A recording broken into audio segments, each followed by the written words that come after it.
قال الله سبحانه وتعالى في الكلام المجيد والفرقان الحميد: أعوذ بالله من الشيطان الرجيم.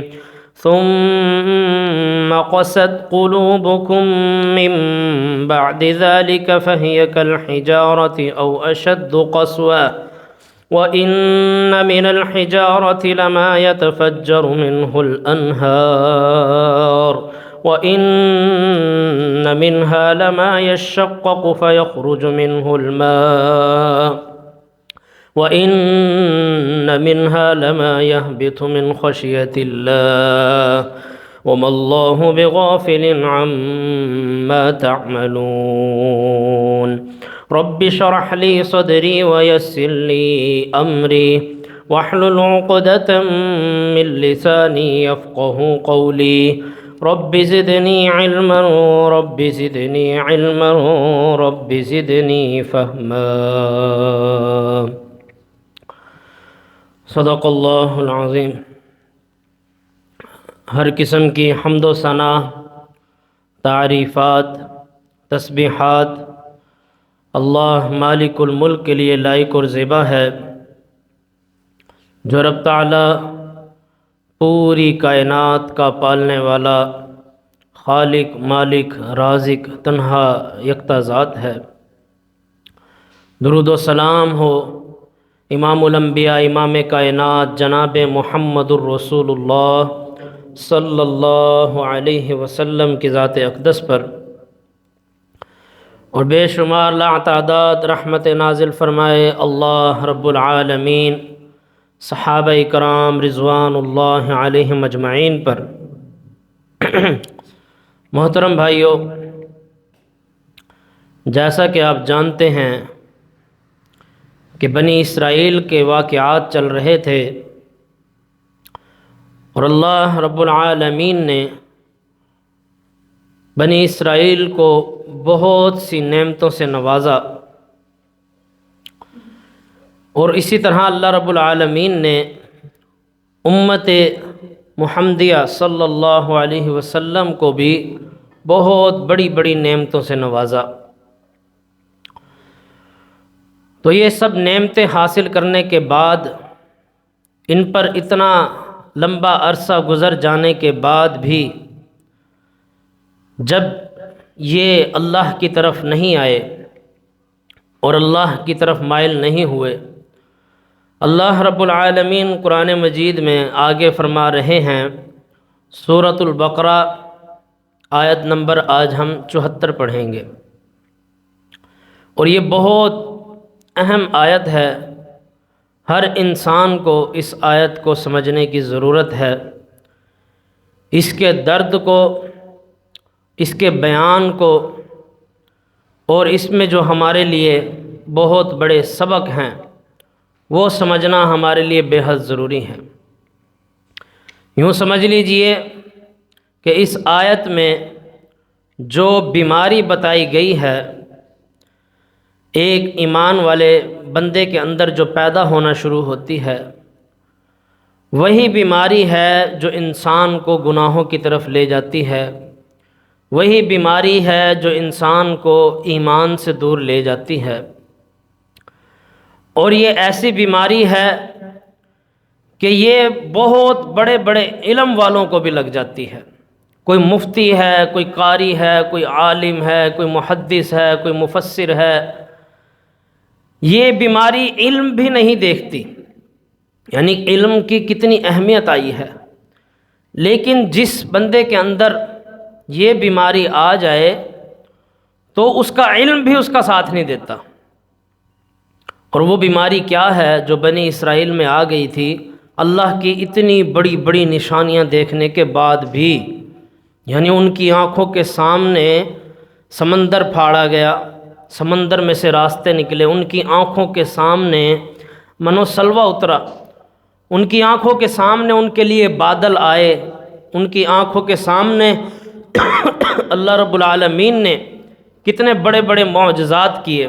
ایک مردہ زندہ کر کے دکھا دیا کہ ایک گائے کے گوشت کا ٹکڑا لگاؤ اور یہ زندہ ہو جائے گا۔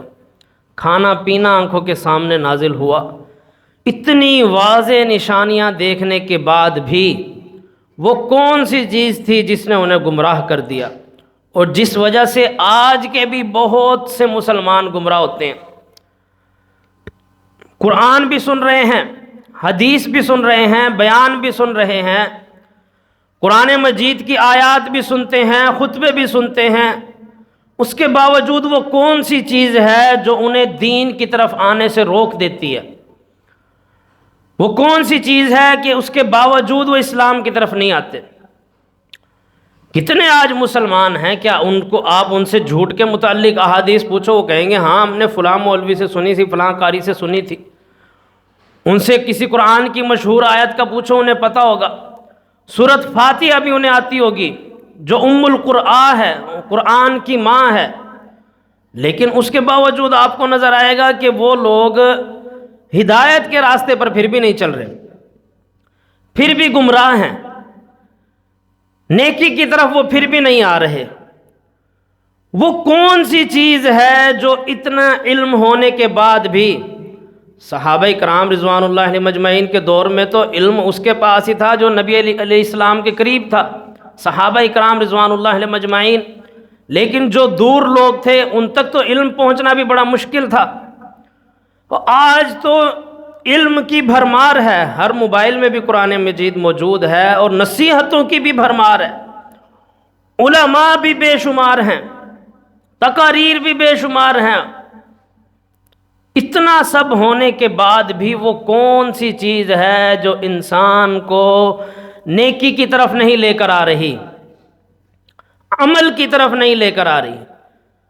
اس میں میں بھی شامل ہوں، اس میں آپ بھی شامل ہیں، اور وہ اللہ رب العالمین نے بیماری ذکر فرمائی ہے اس آیت میں۔ اللہ رب العالمین فرماتے ہیں ثم قست قلوبکم، پھر اس کے بعد ان کے دل سخت ہو گئے۔ دل کیا ہو گئے؟ سخت۔ ثم قست قلوبکم من بعد ذلک، اس کے بعد ان کے دل سخت ہو گئے۔ فَهِيَ كَالْحِجَارَةِ، جیسے کوئی پتھر ہوتا ہے، پتھروں کی طرح ان کے دل سخت ہو گئے۔ پھر اللہ فرما رہا ہے او اشد قسوہ، بلکہ پتھروں سے بھی زیادہ سخت ہو گئے دل، پتھروں سے بھی زیادہ دل سخت ہو گئے۔ اب دل ویسے دیکھا جائے، جسے ہم دل کہتے ہیں، جو پمپنگ کا کام کرتا ہے، وہ تو ہمارے گوشت سے بھی زیادہ نرم ہوتا ہے، اس کو تو گوشت سے بھی کم محنت لگتی ہے کاٹنے میں، وہ ہاتھ میں ہی للبلا رہا ہوتا ہے ہمارے، اور گوشت اس سے سخت ہوتا ہے۔ تو اس دل کی بات نہیں ہو رہی جو ہمارے اندر موجود یہ گوشت کا لوتھڑا ہے، اس کی بات نہیں ہو رہی۔ یہ دل کے اندر جو روح ہے، روحانیت ہے، اس کی بات ہو رہی ہے۔ جیسے جسم ہے، اس کی غذا اللہ نے زمین سے پیدا کی ہے، تو اس جسم میں جو اللہ نے روح ڈالی ہے، اس کی غذا اللہ نے آسمانوں سے اتاری ہے۔ جب وہ غذا اس روح کو نہیں ملتی تو یہ سخت ہو جاتی ہے، ڈھیٹ بن جاتی ہے، ضدی بن جاتی ہے۔ ایسے پکے پکے آپ کو لوگ ملیں گے جو 50 سال سے واعظ و نصیحتیں سن رہے ہیں، لیکن ان کی آنکھوں سے ایک آنسو کا قطرہ بھی نہیں گرتا، اور پھر بھی وہ نماز کی طرف نہیں آتے، وہ نیکی کی طرف نہیں آتے، وہ گناہ چھوڑنے کے لیے نہیں مانتے۔ اس عمر میں آ کر بھی وہ اپنے بچوں کو کہہ رہے ہوتے ہیں داڑھی رکھ کے کیا کرے گا، تو نے ملا بننا ہے، تو نے مولوی بننا ہے۔ ابھی بھی یعنی قرآن بھی سنا ہے، تراویح بھی سنی ہے، رمضان پورا تراویحاں پڑھ کر بھی، قرآن سن کر بھی، تفاسیر سن کر بھی، دل جو نیکی کی طرف نہیں آ رہا، اس کی وجہ ہے ثم قست قلوبکم من بعد ذلک۔ اللہ فرما رہا ہے جیسے بنی اسرائیل کے دل سخت ہو گئے تھے نا، اس کے بعد ان کے دل سخت ہو گئے۔ فَهِيَ كَالْحِجَارَةُ، جیسے پتھر ہوں، او اشد قسوہ، بلکہ پتھر سے بھی زیادہ سخت۔ یعنی پھر پتھروں کی اللہ نے مثال دی ہے۔ پتھروں کے بارے میں بتایا ہے کہ پتھر سے زیادہ سخت دل کیسے ہو جاتے ہیں۔ اللہ فرما رہا ہے وَإِنَّ مِنَ الْحِجَارَةِ لَمَا يَتَفَجَّرُ مِنْهُ الْأَنْهَارُ، پتھر تو بہت سے ایسے ہیں جن سے نہریں پھوٹ پڑتی ہیں، جن سے نہریں جاری ہو جاتی ہیں، لیکن اللہ کہہ رہا ہے انسان کا دل جب سخت ہو جائے، اتنا سخت ہو جاتا ہے کہ اس کی آنکھ سے ایک آنسو کا قطرہ بھی نہیں گرتا، یہ اتنا سخت دل ہو جاتا ہے۔ کتنے عمدہ بیان سن کر بھی بہت سارے ایمان والے بیٹھے ہوتے ہیں، ان کی آنکھوں میں آنسو جاری ہو جاتے ہیں، قرآن کی ایک آیت سن کر ان کا دل کانپ اٹھتا ہے۔ یہ ہے ایمان، چاہے ان کے پاس علم بہت محدود ہو لیکن ان کے دل میں ایمان ہوتا ہے۔ آپ کو نظر آئیں گے ایسے لوگ جن کے پاس بہت سارا قرآن کا علم نہیں ہے، بہت زیادہ احادیث کا علم نہیں ہے، مختصر سا علم ہے، وہ نماز پڑھنا جانتے ہیں یا قرآن کی کچھ آیات جانتے ہیں، لیکن ان کے دلوں میں ایمان ہے۔ یعنی علم بھی ضروری چیز ہے، لیکن علم اس لیے حاصل کیا جائے تاکہ دل نرم ہو جائے۔ اگر علم انسان کو دل کی سختی کی طرف لے جائے تو وہ علم اس کے لیے نقصان دہ ہے۔ علم تو ابو جہل کے پاس بھی تھا، ابو لہب کے پاس بھی تھا، اس کو توحید کا نہیں پتا تھا، وہ کلمے کا مطلب جانتا تھا تو وہ کلمہ نہیں پڑھ رہا تھا۔ ابو لہب کو کلمے کا مطلب پتا تھا، اس لیے تو اس نے کلمہ نہیں پڑھا۔ ابو جہل کو کلمے کا مطلب پتا تھا، یعنی کلمے کا علم تھا اسے، اس لیے تو اس نے پڑھا نہیں۔ لیکن ان کا مسئلہ کیا تھا؟ دل کی سختی، ضد، انا پرستی۔ تو بہت سے ایسے آپ کو نظر آئیں گے لوگ جو کم علم ہیں، بہت علم نہیں ہے ان کے پاس، لیکن ان کے دل نرم ہیں، انہوں نے اپنے دل میں اسلام کو، دین کو جگہ دی ہے، وہ آخرت پر ایمان رکھنے والے ہیں۔ ان کے سامنے جب قرآن کی آیات پڑھی جاتی ہیں ان کے دل لرزا اٹھتے ہیں۔ اور بہت سے ایسے نیک لوگ نظر آئیں گے جن کا علم اتنا زیادہ ہوگا کہ وہ ایک ایک لفظ سے واقف ہوں گے، گرامر کی، اس لفظ کا یہ بھی مطلب ہے، یہ بھی مطلب ہے، یہ بھی مطلب ہے، نحو صرف کے سارے علم انہیں آتے ہوں گے، لیکن ان کے سامنے سے پورا قرآن بھی گزر جائے ان کے کان پہ جوں تک نہیں رینگے گی۔ کیوں؟ کیونکہ قرآن ان کے سروں سے گزر جاتا ہے، ان کے دل میں نہیں اترتا۔ تو یہ بات اچھی طرح یاد رکھیں کہ صرف علم حاصل ہو جانا کافی نہیں ہے، علم کے ساتھ ایمان ہونا بھی ضروری ہے۔ علم آپ کو دنیا میں لوگوں کے سامنے تو کامیاب کر دے گا، لیکن آخرت میں علم تب کام آئے گا جب اس کے ساتھ آپ نرم دل لے کر جاؤ گے، رونے والا دل، گڑ گڑانے والا دل، لرزا جانے والا دل اللہ کے خوف سے۔ اگر علم اس طرح گیا اللہ کی عدالت میں کہ ہم علم تو اللہ کی عدالت میں لے جائیں لیکن ہمارے دلوں میں سختی ہو، ہمارے دل میں اللہ کا خوف نہ ہو، تو وہ علم ہمارے منہ پہ دے مارا جائے گا۔ اللہ رب العالمین نے سب سے پہلے انسان جو تخلیق کی حضرت آدم علیہ السلام، اللہ فرماتا ہے وَعَلَّمَ آدَمَ الْأَسْمَاءَ كُلَّهَا، ہم نے آدم علیہ السلام کو ہر چیز کا علم سکھا دیا۔ وَعَلَّمَ آدَمَ الْأَسْمَاءَ كُلَّهَا، سب کا سب علم، کچھ بھی نہیں چھوڑا۔ اور یہ علم اتنی بڑی چیز تھی کہ اس علم نے فرشتوں کو سجدہ کروا دیا۔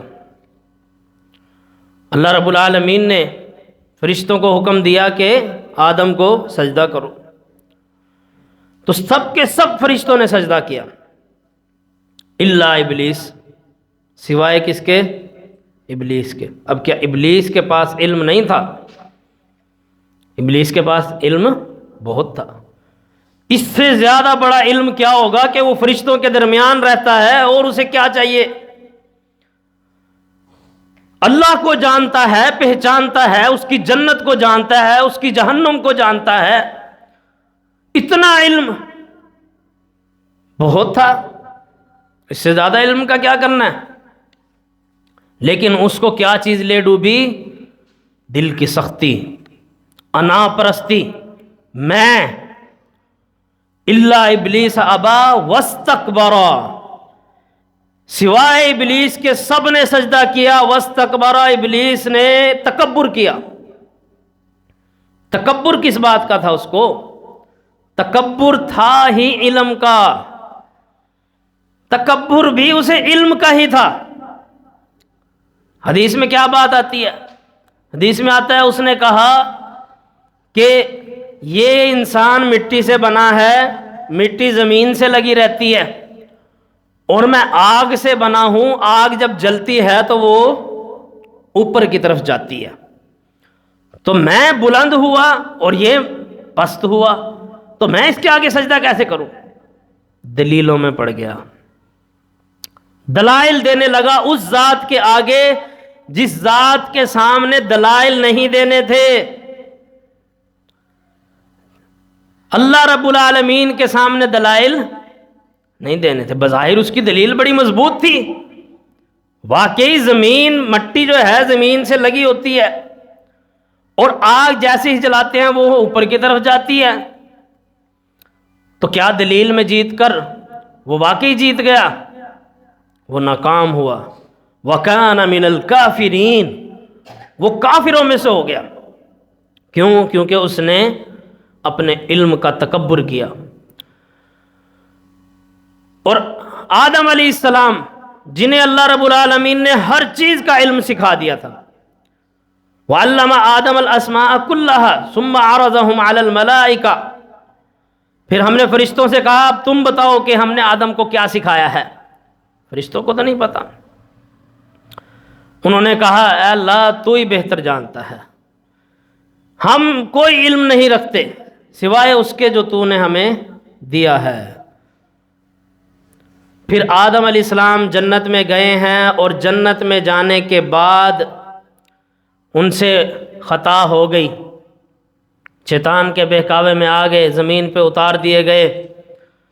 اللہ رب العالمین نے اس وقت بھی آدم علیہ السلام سے کیا کہا کہ آدم علیہ السلام نے دعائیں مانگی، مغفرت مانگی، لیکن اللہ رب العالمین نے کہا کہ اب یہ علمی دلائل نہیں چلیں گے، اب عاجزی چلے گی، انکساری چلے گی، اب جھکنا ہوگا، نرم دل لے کر آنا ہوگا، اور یہ اقرار جب تک تو نہیں کرے گا کہ میں کچھ نہیں ہوں تب تک معاف نہیں کروں گا۔ پھر اللہ رب العالمین نے الفاظ دیے کہ ربنا ظلمنا انفسنا، اے اللہ میں نے اپنی جان پہ خود ظلم کیا۔ آدم علیہ السلام کو کہا جا رہا ہے یہ اقرار کرو اپنی زبان سے، ربنا ظلمنا انفسنا، اے آدم اپنی زبان سے یہ الفاظ کہو۔ آدم علیہ السلام نے الفاظ دہرائے، ربنا ظلمنا انفسنا، اے اللہ میں نے اپنی جان پہ خود ظلم کیا ہے، وَإِن لَّمْ تَغْفِرْ لَنَا، اے اللہ اگر تو مجھے معاف نہیں کرے گا، وَتَرْحَمْنَا، اے اللہ اگر تو مجھ پہ رحم نہیں کرے گا، لَنَكُونَنَّ مِنَ الْخَاسِرِينَ، تو یقیناً میں خسارہ اٹھانے والوں میں سے ہو جاؤں گا۔ اگر آدم علیہ السلام، معاذ اللہ ایسا ہو تو نہیں سکتا، اگر اس کہتے کہ میں نے ایک پھل ہی تو کھایا تھا جنت سے، اللہ کیا ہو گیا، کچھ نہیں ہوتا، ایک پھل ہی تو کھایا تھا، تیری جنت ہے، لیکن نہیں، اب دلائل دینے کا وقت نہیں ہے، یہ موقع ہی نہیں ہے دلیل دینے کا، یہاں دلیل کا کام ہی نہیں ہے۔ دلیل تو تب ہوگی جب کوئی آپس میں انسانوں کا مناظرہ ہو رہا ہو، اب تو رب کی بات ہے، رب کی بارگاہ میں پیش ہو رہے ہو، اب تو اقرار چلے گا، اب ماننا ہوگا، تب ہی کام چلے گا کہ اے اللہ میں گناہ گار، میں سیاہکار، میں خطا کار، میں تیری رحمت کا طلبگار ہوں۔ اور اگر دل میں آ گئی سختی کہ میں حاجی نمازی، میں بڑا پرہیزگار، میں متقی، یہ سختی تو انسان کو لے ڈوبے گی، یہ تکبر انسان کو لے ڈوبے گا۔ اگر یہ تکبر دلوں میں آ گیا تو پھر کام نہیں چلنے والا۔ اس لیے قیامت کے دن بہت سے ایسے لوگ آئیں گے جن کی پہاڑوں کے برابر نیکیاں ہوں گی۔ اللہ رب العالمین پہاڑوں کے برابر نیکیوں کو بھی ضائع کر دے گا۔ کیوں؟ کیونکہ ان کے دل سخت تھے، عمل تو بہت تھے، دل سخت تھے۔ تو یہ دل کی نرمی بے حد ضروری ہے، یہ آنسوؤں کا آنا بے حد ضروری ہے۔ جو کسی کے آگے آنسو نہیں بہاتا اسے چاہیے کہ وہ کہاں آنسو بہائے؟ اللہ کے آگے۔ رو لیا کرو بھائیو، اللہ کے آگے رو لیا کرو۔ قیامت کے دن انسان رونا چاہے گا لیکن اس کے آنسو نہیں آئیں گے۔ یہ سجدے بھی اللہ کی نعمت ہیں، سجدے کیا کرو اپنے رب کو۔ قیامت کے دن بندہ رب کو سجدہ کرنا چاہے گا لیکن اس کی کمر میں سریے پڑ جائیں گے، وہ سجدہ نہیں کر سکے گا۔ تو ابھی یہ جو کمر جھک رہی ہے اسے رب کے سامنے جھکا لو، یہ بہت بڑی نعمت ہے۔ تو اللہ فرما رہا ہے ثم قست قلوبکم من بعد ذلک فہی کالحجارۃ او اشد قسوہ، اس کے بعد ان کے دل سخت ہو گئے پتھروں کی مانند، بلکہ او اشد قسوہ، پتھروں سے بھی زیادہ سخت ہو گئے۔ پھر وَإِنَّ مِنَ الْحِجَارَةِ لَمَا يَتَفَجَّرُ مِنْهُ الْأَنْهَارُ، اللہ کہہ رہے بعض پتھر ایسے ہیں جن سے نہریں پھوٹ پڑتی ہیں، نہریں بہہ پڑتی ہیں۔ لیکن یہ جب دل انسان کا سخت ہو جائے تو اس کی آنکھ سے ایک آنسو کا قطرہ بھی نہیں گرتا۔ بہت سے لوگوں کو آپ نے دیکھا ہوگا کہ ان کی آنکھوں سے آنسو آتے ہی نہیں ہیں۔ کیوں؟ ان کے دل سخت ہو جاتے ہیں، آنکھ سے آنسو کا قطرہ ہی نہیں گرتا۔ دل جو اتنے سخت ہو گئے ہیں، یہ انشاءاللہ آپ کو یہ بھی بتائیں گے دلوں میں نرمی پیدا کیسے ہوگی۔ جو اتنے سالوں کی سختی انسان لیے پھر رہا ہے وہ سختی ختم کیسے ہوگی اور دل نرم کیسے ہوں گے۔ قرآن مجید میں ایک مقام پر اللہ رب العالمین نے جناب محمد الرسول اللہ صلی اللہ علیہ وسلم سے فرمایا کہ اگر آپ نرم دل کے ساتھ ان سے پیش نہ آتے، نرم دل ان کے سامنے پیش نہ کرتے اور ان کے ساتھ نرمی سے پیش نہ آتے تو یہ کب کے چھوڑ کے چلے جاتے۔ یعنی یہ جو آپ کے ساتھ جڑے ہیں یہ کس لیے ہیں؟ آپ کے دل کی نرمی کی وجہ سے، نرم رویے کی وجہ سے۔ ایک بندہ مسجد میں آ گیا، آ کر وہ بدو تھا، کسی بات کا اسے علم نہیں تھا، وہ بیٹھ کے پیشاب کرنے لگ گیا مسجد کے اندر۔ تو صحابہ اکرام رضوان اللہ مجمعین اسے روکنے لگے، اوہ یہ تو کیا کر رہا ہے؟ تو آپ صلی اللہ علیہ وسلم نے فرمایا اب تو اس نے شروع کر دیا ہے، پہلے اس کو جو کام وہ کر رہا ہے اسے اب کرنے دو۔ یعنی ایک تو تھا کہ اس نے وہ شروع نہ کیا ہوتا، اب اس نے شروع کر دیا تو اسے کرنے دو۔ یہاں سے آپ صلی اللہ علیہ وسلم کے صبر و تحمل کا اندازہ لگائیں کہ اللہ کے گھر میں ایک بندہ آیا ہے اور وہ اس طرح کا غلط کام کر رہا ہے کہ جس سے صحابہ بھی فوراً جذباتی ہو گئے، لیکن آپ صلی اللہ علیہ وسلم نے فرمایا اس وقت بھی حکمت عملی سے کام لیا کہ اب اس کے پیشاب کو کوئی روک تو نہیں سکتا نا، جو کام اس نے شروع کر دیا ہے وہ تو پورا کرنا ہے اس نے، لہٰذا اس کو اب پورا کرنے دو۔ جب اس نے وہ کر لیا پھر آپ صلی اللہ علیہ وسلم نے اسے بلا کر بڑی محبت سے آپ نے سمجھایا کہ یہ اللہ کا گھر ہے، یہاں نماز ادا کی جاتی ہے۔ پھر آپ صلی اللہ علیہ وسلم نے کہا کہ یہاں یہ کام نہیں کرنا، یہ پاک جگہ ہے۔ تو اس بات سے وہ متاثر ہو گیا کہ مجھے مارا پیٹا نہیں گیا، اور آج کے مسلمان ایسے بس ہاتھ میں لاٹھی لیے پھر رہے ہیں، جذباتی ہوئے پھر رہے ہیں، حرمت رسول پر جان بھی قربان ہے، نیند نہیں قربان، فجر نہیں پڑھنی، حرمت رسول پر جان بھی قربان ہے، اور واقعی جان دینے کے لیے تیار ہو جاتے ہیں، لیکن نیکی کی طرف نہیں آنا، عمل نہیں کرنا۔ تو فرمایا یہ کیا ہے؟ یہ دلوں کی سختی ہے۔ نبی کریم صلی اللہ علیہ وسلم نے ارشاد فرمایا بندہ گناہ کرتا ہے اس کے دل پہ سیاہ نقطہ لگ جاتا ہے۔ کیا لگ جاتا ہے؟ سیاہ نقطہ۔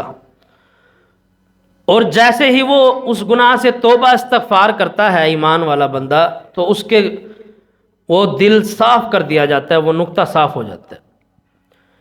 لیکن اگر وہ گناہ کرتا چلا جائے تو اس کا پورا دل کالا سیاہ ہو جاتا ہے، اب وہ دل سخت ہو جاتا ہے، سختی۔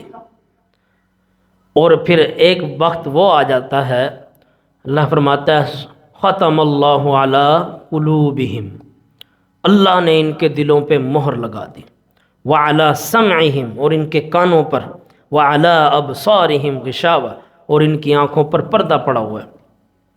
پھر انہیں آپ جتنا مرضی قرآن پڑھ کے سنائیں، ان کے کان پہ جوں بھی نہیں رینگے گی۔ پھر آپ جتنی مرضی احادیث سنائیں، وہ جتنے بیان سن لیں، جتنی تقاریر سن لیں، انہیں کوئی فرق پڑنے والا نہیں، کیوں؟ دل پورا کالا سیاہ ہو چکا ہے۔ اسی طرح ایک اور حدیث میں آپ صلی اللہ علیہ وسلم نے فرمایا کہ انسان کے دل پر فتنے ایک صف کے تنکوں کی طرح پیش کیے جاتے ہیں۔ جیسے صف کے تنکے ہوتے ہیں نا، پرانے زمانے میں جو صفیں بنی ہوتی تھیں اس کے تنکے ہوتے تھے، آپ صلی اللہ علیہ وسلم نے فرمایا وہ تنکے فتنوں کی شکل میں، وہ تنکے اس کے دل کے اوپر گرائے جاتے ہیں، اور اگر وہ ان تنکوں کو قبول کرنا شروع کر دے اس کا دل، اس کی مثال یوں لے لیجئے، بندہ ایک مومن مسلمان بڑی اچھی زندگی گزار رہا ہے، بڑی فرما برداری کی زندگی گزار رہا ہے، ایک اس کو نالائق دوست مل گیا گناہ کرنے والا، وہ اس کو پہلے شروع میں بڑی چھوٹی سی گناہ کی طرف دعوت دے گا، چل یار آ جا کچھ نہیں ہوتا۔ اب اگر وہ اجازت دے دیتا ہے اپنے یار دوست کو کہ میں تیرے ساتھ اس گناہ میں شامل ہونے کے لیے تیار ہوں، تو آپ صلی اللہ علیہ وسلم فرماتے ہیں وہ فتنے تنکوں کی شکل میں دل پہ گرنا شروع ہوتے ہیں۔ اگر بندہ اس کو دل میں جگہ دے دے تو پھر دل کالا ہونا شروع ہو جاتا ہے، حتیٰ کہ پورا کا پورا دل اس کا بند ہو جاتا ہے، یعنی ہر ایک تنکا دوسرے تنکے سے جڑ جاتا ہے، یہاں تک کہ اس کا پورا دل جکڑ جاتا ہے۔ پھر آپ صلی اللہ علیہ وسلم نے فرمایا جو بندہ اس تنکے کو پہلے ہی فتنے کو اپنے سے دور کرتا ہے، اس کے دل پہ ایک سفید نقطہ لگتا ہے، یہاں تک کہ جب وہ ان فتنوں سے، ان گناہوں سے بچتا رہتا ہے، اس کا دل بالکل سفید ہو جاتا ہے۔ اب کوئی بھی فتنہ اس پہ اثر کرنا چاہے تو وہ اس پہ اثر کر سکتا نہیں، اور ایک سیاہ دل فتنے لے لے کر پورا کا پورا کالا ہو جاتا ہے، حتیٰ کہ اس کا دل بالکل سخت ہو جاتا ہے، پھر اس کے اوپر کوئی نصیحت اثر نہیں کرتی۔ تو دلوں کی نرمی پیدا ہوگی عمل سے، عمل دل کی نرمی سے جڑا ہوا ہے، دل کی نرمی عمل سے جڑی ہوئی ہے، یہ دونوں چیزیں بے حد ضروری ہیں۔ نبی کریم صلی اللہ علیہ وسلم کے جو اصحاب ہیں ان کی ایک مثال قرآن مجید میں بیان ہوئی ہے، وَبِالْأَسْحَارِ هُمْ يَسْتَغْفِرُونَ، کہ وہ سحری کے وقت فجر سے بھی پہلے اپنے رب کی بارگاہ میں استغفار کرتے ہیں، معافی طلب کرتے ہیں۔ تو آج ہم مسلمان ہیں، ہم اپنا کردار دیکھیں، پھر دیکھیں کہ ہماری کتنی غلطی ہے اور اللہ رب العالمین نے ہمیں کتنی رحمتوں سے نوازا ہوا ہے۔ یعنی جو لوگ یہ کہتے ہیں نا معاذ اللہ، اللہ نے میرے ساتھ ہی ایسا کرنا تھا، میرے ہی حالات خراب ہونے تھے، میرے ساتھ ہی یہ معاملات ہونے تھے، میرے ساتھ ہی یہ پریشانیاں آنی تھی، تو سب سے پہلے وہ یہ دیکھیں ہم نے اپنے رب کا کتنا شکر ادا کیا۔ اللہ فرما رہے پہاڑ پھوٹ پڑتے ہیں، ان سے نہریں بہہ پڑتی ہیں، وَإِنَّ مِنَ الْحِجَارَةِ لَمَا يَتَفَجَّرُ مِنْهُ الْأَنْهَارُ، پہاڑوں سے نہریں پھوٹ پڑتی ہیں، یعنی اللہ کہہ رہا ہے ہم نے ان پتھروں میں بھی جان رکھی ہے۔ يُسَبِّحُ لِلَّهِ مَا فِي السَّمَاوَاتِ وَمَا فِي الْأَرْضِ، اللہ کی تسبیح بیان کرتی ہے ہر وہ چیز جو آسمانوں میں ہے اور جو زمین میں ہے، یعنی ان پتھروں میں بھی جان ہے، لیکن جب ایک انسان کا دل سخت ہو جائے وہ اللہ کی طرف نہیں آتا۔ کب تک نہیں آتا؟ جب تک وہ آنا نہ چاہے، جب تک وہ توبہ استغفار نہ کر لے۔ پھر فرمایا وَإِنَّ مِنْهَا لَمَا يَشَّقَّقُ فَيَخْرُجُ مِنْهُ الْمَاءُ، بہت سے پتھر ایسے ہیں جو ٹوٹتے ہیں اور ان سے پانی بہنا شروع ہو جاتا ہے.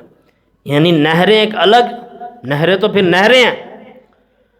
پھر فرمایا پانی بہہ پڑتے ہیں، پانی نکلنا شروع ہو جاتے ہیں، چشمے پھوٹ پڑتے ہیں. ایسے پہاڑ ہیں. پھر فرمایا وَإِنَّ مِنْهَا لَمَا يَهْبِطُ مِنْ خَشْيَةِ اللَّهِ، بہت سے پہاڑ ایسے ہیں، پتھر ایسے ہیں جو اللہ کے خوف سے پھٹ پڑتے ہیں. ان کے اندر اتنی سخت نہیں ہوتی کہ وہ اللہ رب العالمین کی کسی بات کو برداشت کر جائیں. اور اسی طرح قرآن مجید میں اللہ رب العالمین نے فرمایا نا کہ ہم نے اس قرآن کو پہاڑ پہ نازل کرنا چاہا، پہاڑ نے انکار کر دیا. آسمانوں پر نازل کرنا چاہا، آسمانوں نے انکار کر دیا.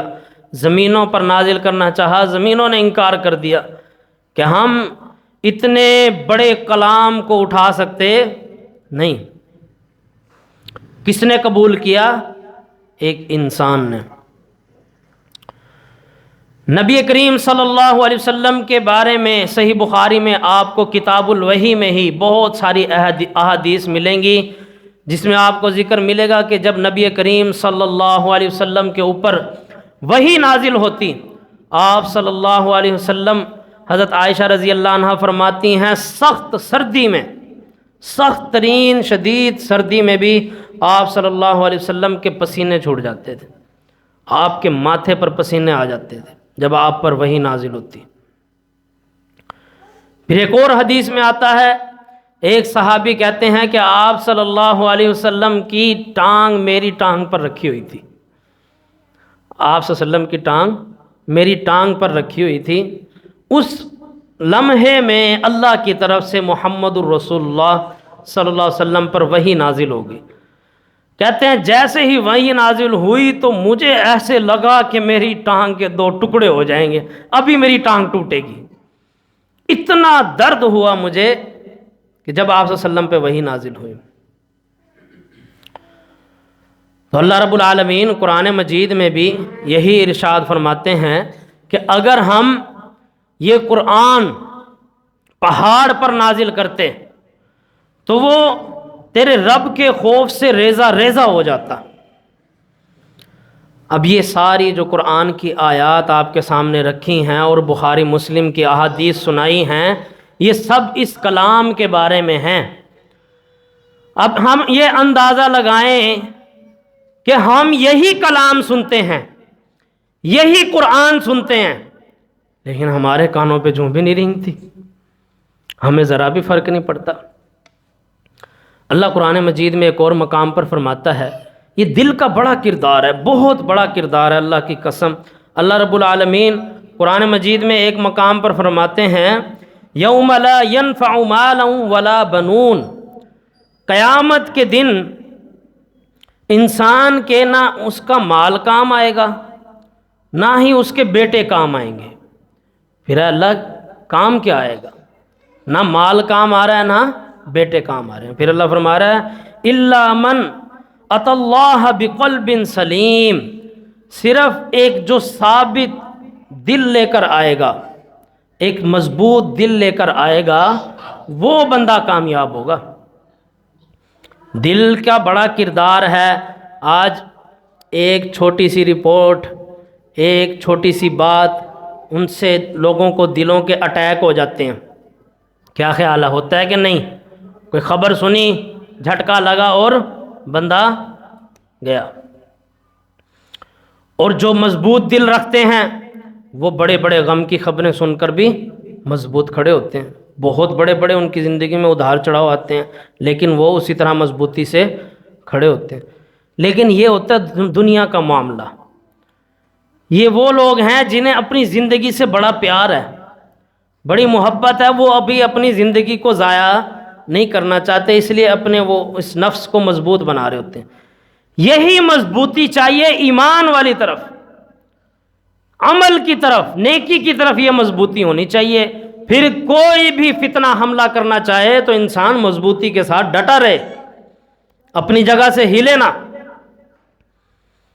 اس طرح مضبوطی کے ساتھ کھڑا ہو. اللہ رب العالمین قرآن مجید میں ایک اور مقام پر فرماتے ہیں افلا یتدبرون القرآن، کیا یہ قرآن میں غور و فکر نہیں کرتے؟ ام علی قلوب اقفالها، یا ان کے دلوں پر تالے لگے ہوئے ہیں، یعنی جن کے دل بند ہو چکے ہیں، جن کے دلوں پر تالے لگ چکے ہیں، اللہ کہہ رہا ہے صرف وہ لوگ ہو سکتے ہیں جن پہ یہ قرآن اثر نہ کرے، ورنہ ہر بندے پر یہ قرآن اپنا اثر چھوڑتا ہے۔ قرآن پورا تو بہت بڑا کلام ہے، ایک سورت فاتحہ بڑا اثر چھوڑ دیتی ہے انسان کے اوپر، اگر انسان کے پاس وہ دل ہو۔ اللہ رب العالمین نے قرآن مجید میں بہت ساری جگہوں پر اس دل کا ذکر فرمایا ہے، اس دل کی بات کی ہے۔ یہ والا دل نہیں جو پمپنگ کا کام کر رہا ہے، خون سپلائی کر رہا ہے، وہ دل جو اس میں دھڑک رہا ہے، وہ روح جو اس کے اندر موجود ہے، اس کا ذکر اللہ رب العالمین نے قرآن مجید میں کئی مقامات پر فرمایا ہے۔ اللہ رب العالمین قرآن مجید میں ایک مقام پر فرماتے ہیں کہ ان کی آنکھوں پر پردے نہیں ہیں، ان کے کان بند نہیں ہیں، بلکہ ان کے دل بند ہو چکے ہیں، ان کے دلوں کے اوپر پردے پڑ چکے ہیں کہ ان کو نصیحت کی بات سمجھ نہیں آتی۔ یہ دلوں کی سختیاں ختم ہوں گی توبہ استغفار سے۔ رونا نہیں آتا تو رونے والا منہ بنا لیا کرو، دعائیں مانگو، کوشش کرو ہمیں رونا ہے۔ نبی کریم صلی اللہ علیہ وسلم نے فرمایا اللہ کے خوف سے اگر آنکھ سے ایک آنسو کا قطرہ انسان کے، ایک جوان کی آنکھ سے گر جائے، قیامت کے دن اللہ رب العالمین اسے اپنے عرش کا سایہ نصیب فرمائیں گے۔ یہ اللہ کے خوف کی نعمت ہے۔ تو یہ خوف ہمیں دلوں میں پیدا کرنا ہوگا بھائیوں۔ ہم اندازہ لگائیں کہ ہم قبروں کو دیکھ رہے ہیں، ہم اپنے مردوں کو اپنے ہاتھوں سے دفنا کے آتے ہیں، اپنی اولادوں کو، اپنے والدین کو، اپنے گھر والوں کو اپنے ہاتھوں سے دفنا کر آتے ہیں، اور واپس آ کر وہی دلوں کی سختی، وہی دنیا۔